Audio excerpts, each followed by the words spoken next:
Peoples party آئینی ترمیم کے لیے ڈٹ گئی ہے۔ پیپلز پارٹی نے آئینی مسودے پہ دوبارہ کام شروع کر دیا ہے۔ بلاول بھٹو نے کہا ہے کہ یہ ترمیم ہماری مجبوری کے ساتھ ساتھ وقت کی ضرورت بھی ہے۔ اب یہ جملہ سمجھنے والا ہے، یہ ہماری مجبوری بھی ہے۔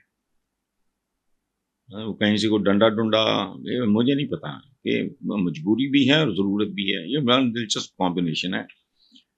اور انہوں نے یعنی پیپلز پارٹی نے آئینی مسودے کی مشاورت کے لیے کمیٹی بھی قائم کر دی ہے۔ نون لیگ اور جے یو آئی بھی آئینی ترمیم کے اپنے اپنے ڈرافٹ پہ کام کر رہی ہیں، دیکھیں کیا ہوتا ہے۔ لیکن ایک بات میں اپنے ویورز کے ساتھ شیئر کرنا چاہتا ہوں کہ جب تک ہمارا سیاستدان اپنے کردار پہ، اپنے رویے پہ، اپنی ترجیحات پہ، اپنی نیت میں ترمیم نہیں کرے گا، کوئی ترمیم پاکستان کا اور پاکستانی عوام کا کے لیے کوئی بہتری نہیں کر سکتا۔ نیکسٹ ہے جی وزیر اعلیٰ پنجاب، وزیر اعلیٰ کے پی کے علی امین گنڈا پور کو شدید تنقید کا نشانہ بناتے ہوئے کہا کہ وہ گالیاں دینے، جلاؤ گھراؤ کے بجائے عوام کے لیے کام کریں۔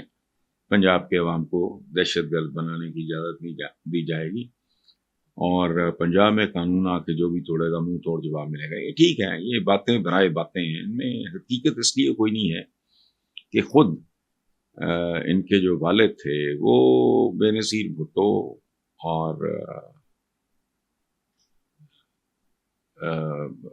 ان کے شوہر آصف علی زرداری، جن کے ساتھ اب ان کی بڑی چنتی بھی ہے، اور ماؤں جیسی بیگم نصرت بھٹو کے بارے میں جو زبان انہوں نے استعمال کی ہے، اور شاید Maryam must be very young in those days, نہیں اندازہ ہوگا۔ اور پنجاب کے عوام کو دہشت گرد بنانا وہ کون آ کے باہر سے بنائے گا؟ اس ملک میں کرمنلز پیدا کر رہا ہے کوئی، بھوک کرا رہی ہے، تنگ آمد بجنگ آمد۔ ہمارے یہ کتابوں میں سمجھایا بتایا جاتا ہے کہ بلی جیسے معصوم جانور پہ بھی سارے دروازے کھڑکیاں روشن دان بند کر دو، وہ بھی پھر آنکھوں پہ چپٹتی ہے ایک بار۔ تو یہ باتیں بہرحال کی ہیں چیف منسٹر نے، لیکن ان میں کوئی زیادہ دم نہیں ہے۔ اس کی وجہ ہے یہ، آج مجھے پاک میں ایک صاحب ملے جنہوں نے مصطفیٰ کھرکو کو 2-3 بار ہرایا ہے۔ میں نے ان سے پوچھا، میں نے کہا جی کیا صورتحال ہے، آپ تو پولیٹیشین ہو، میں تو ملتا بھی نہیں آتا، جو سوشلائز بھی نہیں کرتا۔ تو انہوں نے کہا جی کہ میں نے پی ٹی آئی جوائن کی تھی، میں نے چھوڑ دی اس کی۔ انہوں نے اپنی وجوہات بتائیں کہیں، اور ساتھ ایک بات کی، انہوں نے کہا جی کہ بھاری ترین اکثریت ملک کی ہے تو پی ٹی آئی کے ساتھ۔